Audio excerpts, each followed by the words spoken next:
to me, naming is the way that you take language and you really put it to work for a brand. For Monday, March 16th, 2020, this is episode 65. Alison Greenberg, What's in a Name? Alison is a naming expert, brand strategist, and verbal designer. Alison explained her approach to naming products and brands with a few great examples from fashion to CBD. Plus, should voice assistants have a gender? And what makes a good chatbot? This episode is so neat because it has good old-fashioned branding, voice and conversation design, startups and women creating long-needed products for women, and the keys to designing a great chat experience for your customers or audience. Enjoy.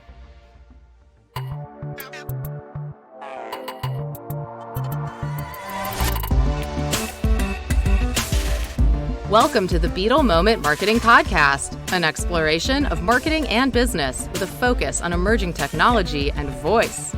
I'm your host, Emily Binder, and I make this for you. It's time to crawl in.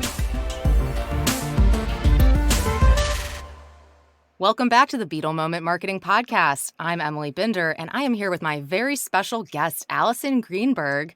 Alison is the CEO and co-founder of Aflow, a conversation design studio that democratizes data and equitizes AI. Alison has worked as a brand strategist, verbal designer, and naming expert with over 200 of the Fortune 500 companies. She has a BA in anthropology from Yale, advises 501c3 Code to Inspire, and is chapter founder of Women in Voice New York. Welcome, Alison. I'm so excited to talk with you. Thanks, Emily. I'm pretty pumped to be here too. Yeah, this is great. You and I connected through voice-related topics, and when I found out that you were an expert in naming, that really caught my eye. I think that language is, of course, so interesting and powerful, and I just wanted to dig in and understand more about your craft as a naming expert. So what does that mean? And tell me a little about your background with that. Yeah, absolutely. So, naming is one of those things that you don't know exists until you're doing it. And I often tell people, I traffic in words. Language is my currency. I've always worked in some form of advertising, branding, marketing, or strategy. And language was the core piece of the craft. Naming is really the most condensed, honestly, most intensive way to apply language to a brand, because you're putting into one, two, or maybe three or four words the name of a company, a product, a service, and you're also trying to consider the legal implications, right? So I work with IP attorneys and I work with in-house counsel in order to clear names and make sure that the names I'm recommending to my clients are indeed available. So it's really like 70% legal and strategic and about 30% creative. And I've been very lucky to work on naming projects with a ton of enormous enterprises and then everything down to a small startup. But to me, naming is the way that you take language and you really put it to work for a brand. And I love that fact. It's poetry and it's also strategic execution of ideas. Yeah, naming does seem really subjective. So how do you objectively define the success of a name? That's a great question. I'm often asked this. People want to pressure test or even put into market research a set of prospective names or naming candidates. That's not entirely possible. And the truth is that you can't decouple a name from what it represents, right? You can't take the name away from the car or the phone or the service. They go hand in hand. And then a part of that ecosystem is also the design. Maybe the name turns into a logo, the messaging behind it. So naming doesn't happen in a vacuum, but there are some ways to measure the success of a name. And it's mostly qualitative. I often say that the best names are simple and surprising. And you can actually sort of begin to assess these things on several axes. Simple. Is it succinct? Does it consolidate a lot into a smaller amount of real estate? Does it telegraph meaning? There are a lot of different kinds of names, from descriptive to suggestive, arbitrary, fanciful. That's the spectrum from like very clear and conversational, kind of cut and dry, to something like Kodak. The name of the old film company. Kodak is a completely made up word, and it was chosen for its sound symbolism because the K's sounded hard and conveyed strength and trust. So to be simple, you have to really consolidate meaning, and you have to make sure that even if you are a made up word, that it does cue certain things for people. Exactly what you want to cue for that brand depends on your positioning, your core truth. What does your brand represent? And then the surprising factor is really critical. I think successful names often stop us in our tracks. For some industries, especially in B2B naming, you don't quite have that opportunity.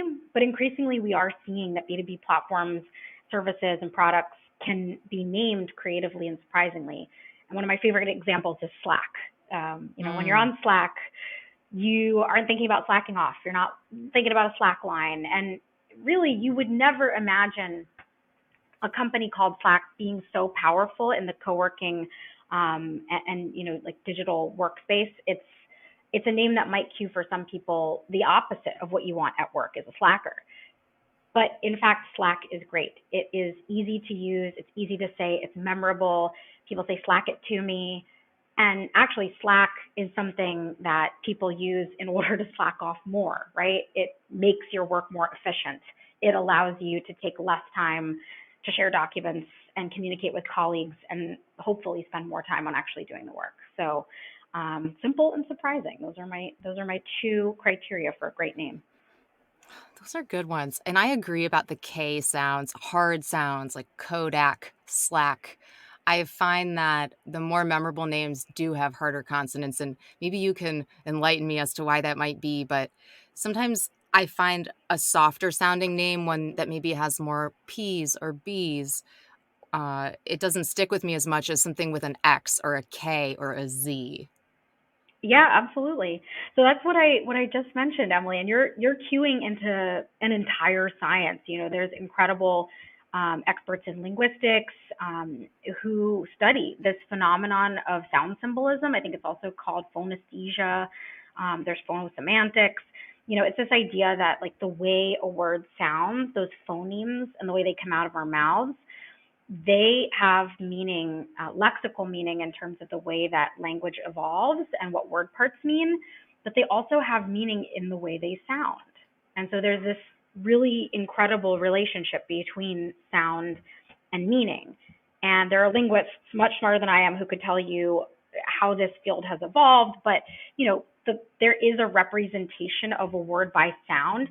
A great example is actually with onomatopoeia. When you say fizz, pop, those kinds of words sound a lot like their meaning, and they prove out the theory of sound symbolism. They prove out the theory that, say, a hard K, because of the way it sounds in English. And what's really cool is sound symbolism is different in every language, but the way a K sounds, Kodak, that strength of consonants coming out of your mouth does actually telegraph strength as an attribute of a brand. So, I think this is one of the coolest. It's a cool rabbit hole to go down. I'm pretty sure there's an entire an NPR podcast about this. But really, Kiki and Booba are the classic examples of sound symbolism. But I won't go too far down that rabbit hole.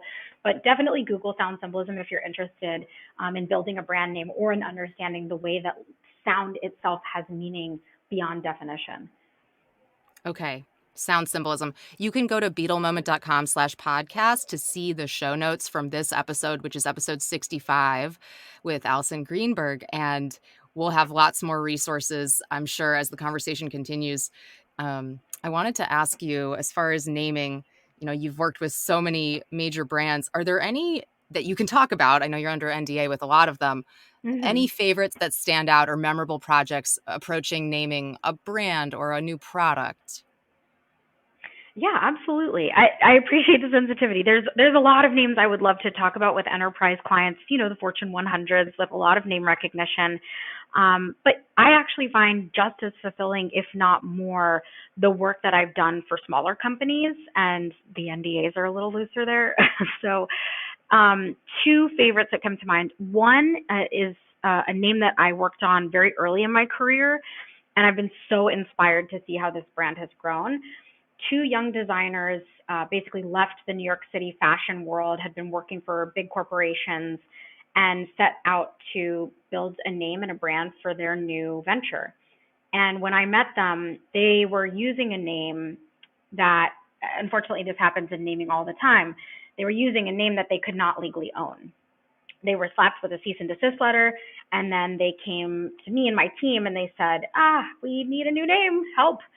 And so that's when we began working with what is now called Where Mountains Meet. And they are a beautiful, sustainable women's wear brand that exists basically out of frustration with the wasteful practices of the fashion industry. And they are really dedicated to making positive social and environmental change. And so you can check them out at Where Mountains Meet on Instagram. And they've been in Women's Wear Daily, in Vogue, in a ton of incredible big fashion publications. Just two young women, the women built brand, who decided to build a clothing brand a different way and do right by the environment and by independent craftspeople and artisans. So I love that name, Where Mountains Meet. It actually came from a William Blake poem. And the other name I was going to mention, also a women-owned brand. I worked with these two really fantastic founders up in Maine who were starting a CBD edibles brand. And they were producing chocolates and mug cakes. They're confectionery. And they were targeting a fair price point, a reasonable dosage, because a lot of CBD products are kind of upping the dosage and it's just not necessary. And they also wanted to produce products that were accessible to all realms of society. So not just, your standard CBD consumer, but also veterans and people who really could use the healing and beneficial properties of CBD. And working with the founders of this company was such a beautiful process because they loved language as much as I did. And we were able together to come to the name Calmbound, Calmbound. And you can see Calmbound echoes compound, which the CBD compound is the star of the show here. And then calmbound, meaning you're bound for calm, not just the physically healing properties, but the mental calm that many folks get when they consume CBD. And then C, B, and D are in the name. But it's great because they don't have to be super upfront with the fact that they're engaging with CBD. And for some people, this is just a therapeutic and delicious confection. So yeah, Calmbound, one of my favorites. Oh, I really like that one, Calmbound. So this is all fascinating to me. I've had clients, creating new podcasts or flash briefings, and we do a process of figuring out what to name it and trying to kind of express what the topic is so that it's clear, yet to be memorable and stand out. And it's a true art. So I guess there's always a need for naming. Do you still work on naming, or have you kind of shifted into working on more voice related or chat work? Yeah. No, I think you're totally right. It's naming is kind of an art and it's also a science. And having engaged with that science and sort of studied it for many years, I can't seem to get away from it. But I love working on naming projects, so I still do them. But in 2018, my co-founder Seth Miller and I started Aflow, a conversation design studio based in the Bronx. And the following year, we were accepted into New Inc., which is a brilliant accelerator, an art, tech, and design accelerator that comes via the New Museum here in New York. And so conversational AI has become a bigger part of my time while I'm also kind of running naming projects. And I think I will never be somebody who can do just one thing. I'm a little restless. So I'm actually kind of one foot in both worlds, and I really like it that way. I find that both involve, again, language as my currency, and all the work I do is on strategic use of language.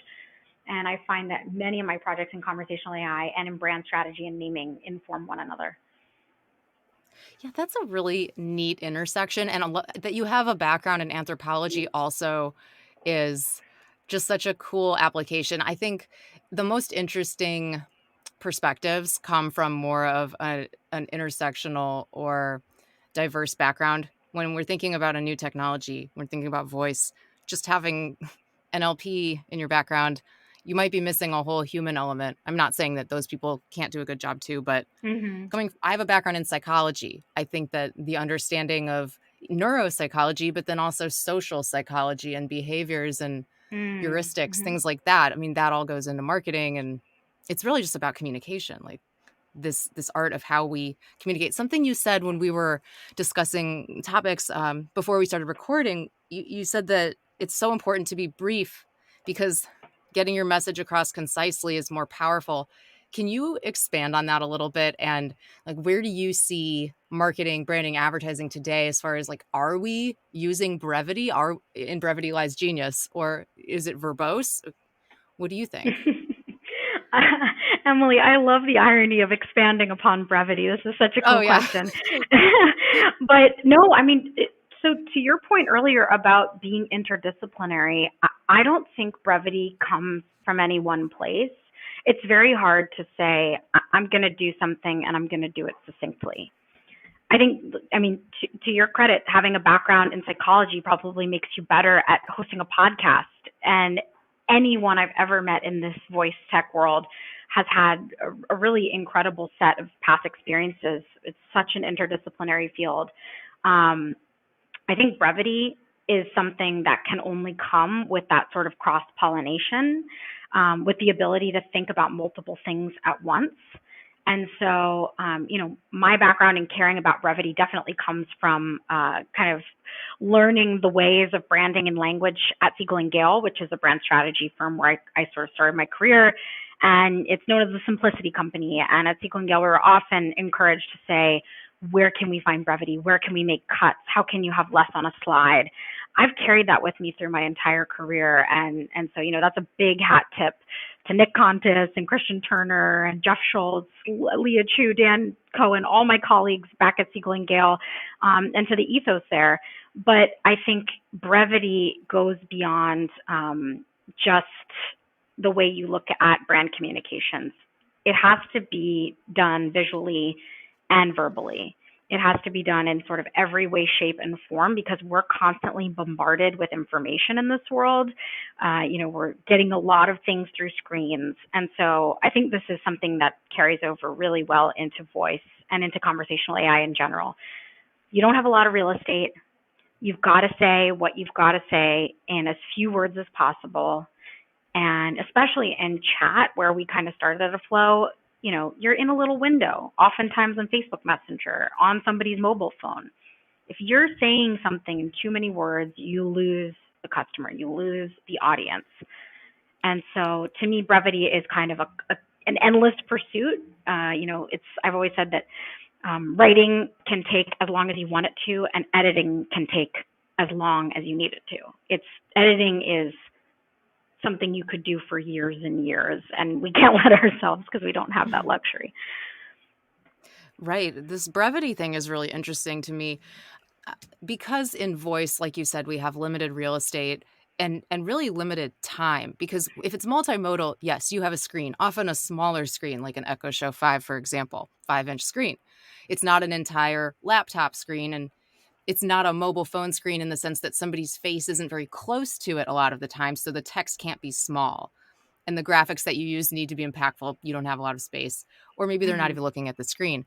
But when you're programming for voice, like building a custom voice experience, an Alexa skill, for example, a Google action, a Bixby capsule, responding in the fewest amount of words while maintaining, I guess, some personality and a conversational kind of natural flow to it. It's such a strange kind of balance to try to strike, programming for these questions and responses. And you focus on chat. So how do you bake the friendly and human element, the tone of the brand, into these pre-programmed responses while maintaining brevity? Yeah, yeah. Well, listen, it's an endless pursuit as well, just like editing. But I think the key in chat interfaces, and this does pretty much extend to voice, is that you need to remove the writerly voice of what you're putting down. You need to remove all of the formalities of grammar. You need to really think about conversations. And so the way we're talking to each other, like sometimes it's not a complete sentence. I don't always say please and thank you. I'm just trying to telegraph meaning. And in a chatbot, for example, you're trying to telegraph meaning and utility. Like the whole point of a chatbot is that you're getting something accomplished. Before we build a chatbot, we align ourselves with a client on use cases. And we're not building chatbots like for pure entertainment. They always have a purpose. So you're using language very much as a driver, as currency. And when you're scripting for dialogue, I think it's so important to like do a dump of conversation, but also to read aloud, to do back to backs with a partner and play the bot versus the user. And then to comb through all that language and say, where are there unnecessary articles? Where is there even a complete sentence we don't need? And then apply the brand voice. Of course, like if the brand is an insurance brand, you need to use language of trust. You need to make sure that you're speaking in a really clear, legally sustainable manner. Versus if it's a beauty brand. Beauty brands have a little bit more leeway. You can use some emoji. You can even throw a GIF in, but only after a successful conversation turn.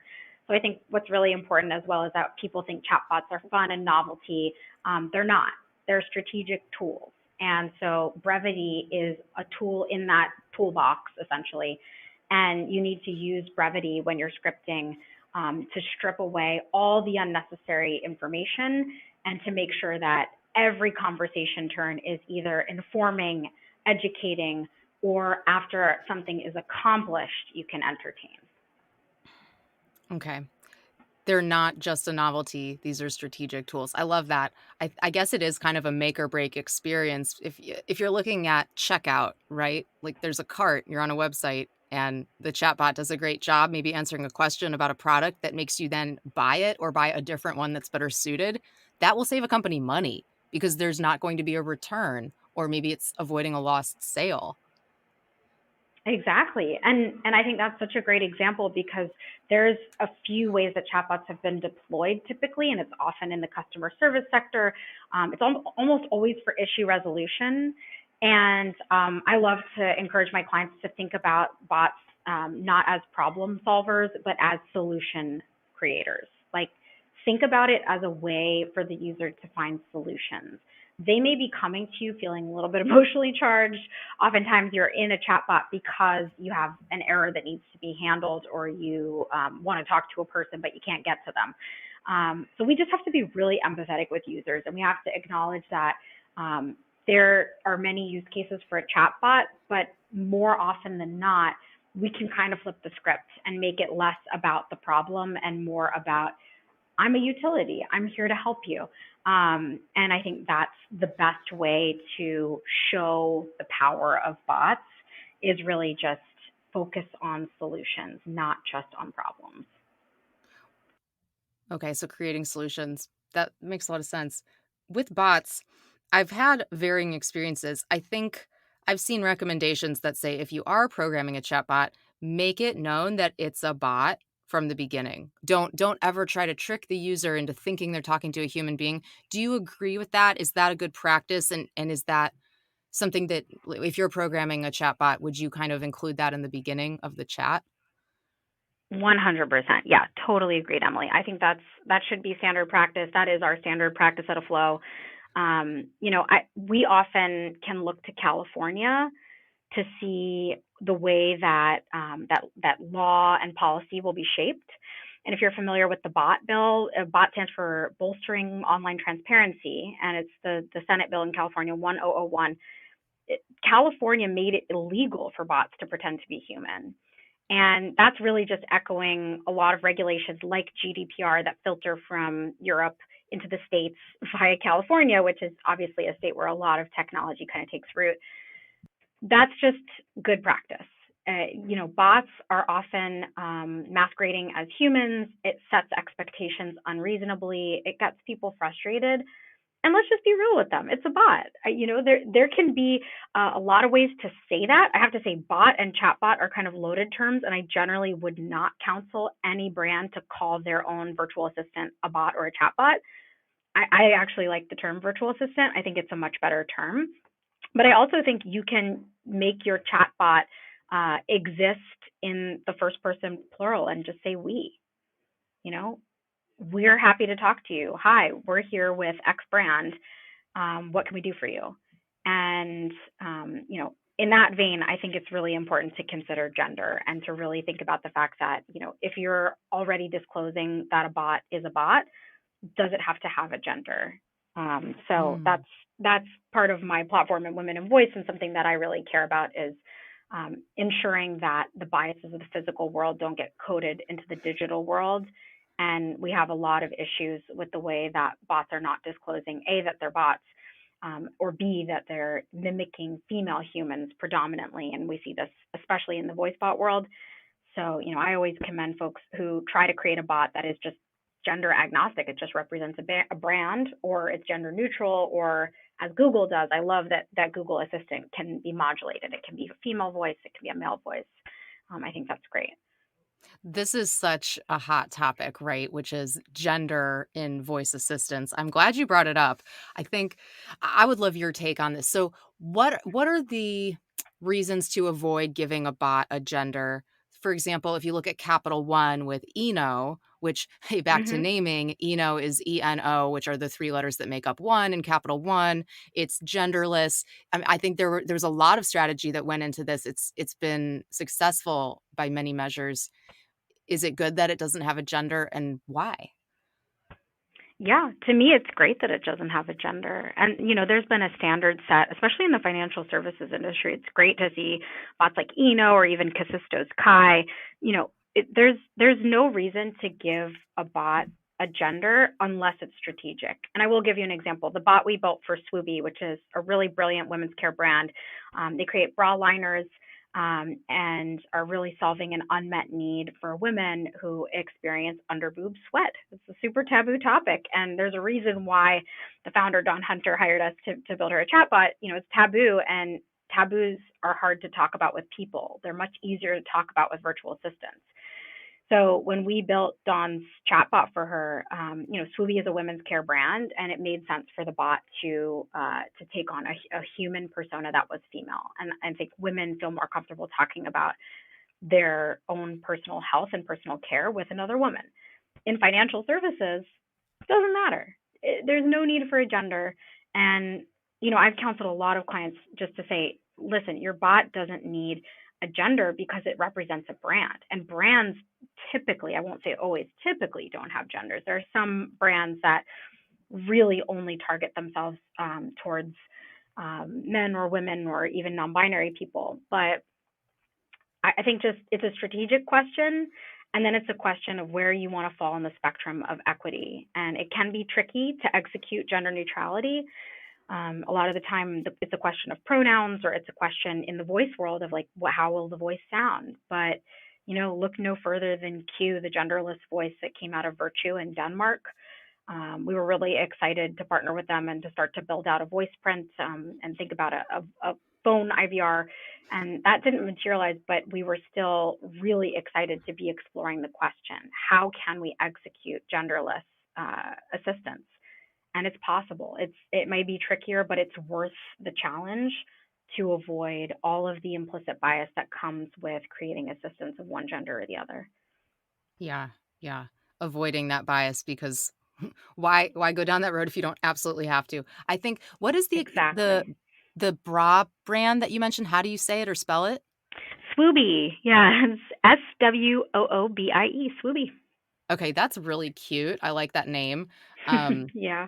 and I've noticed other brands in femtech and sex tech are going down those roads of, let's talk about these topics that used to be taboo when it comes to women's reproductive products, or like Thinx or Lola or Cora. All of these brands are just doing a great job.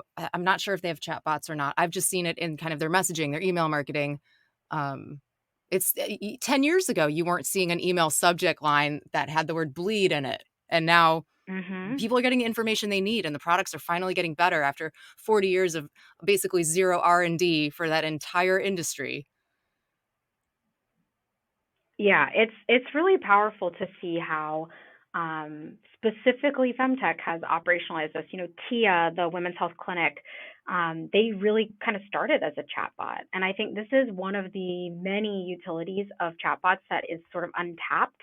It's this idea that health, wellness, and even taboo or embarrassing topics are so easily explored through an automated interface because there's no judgment. There's no concern about what people are going to think. There's no concern about using the wrong terms or saying something that makes you uncomfortable or even admitting something about your own, personal well-being. So it's a great reason to use a bot.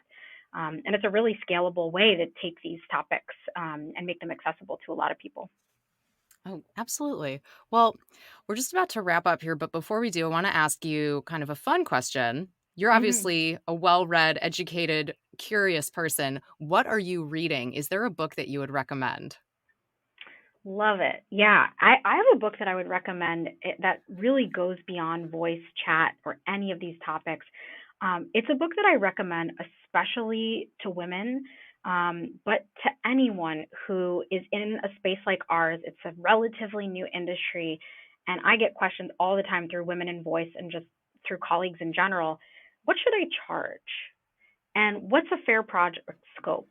These questions of negotiation are really common in our world. And I almost always recommend one of my favorite books, Getting More by Stuart Diamond. And Getting Okay. More is, yeah, it's just a fantastic sort of personal account. It's told through personal stories, how to negotiate and how to get more and ask for more in your life. And it's something that I think you can do as an individual, you can do as an employee. I do it as a CEO, as an employer. I always try to get more, both for myself and my company and for my clients. And it's something you can do in conversation design, in building voice experiences, and building chatbots.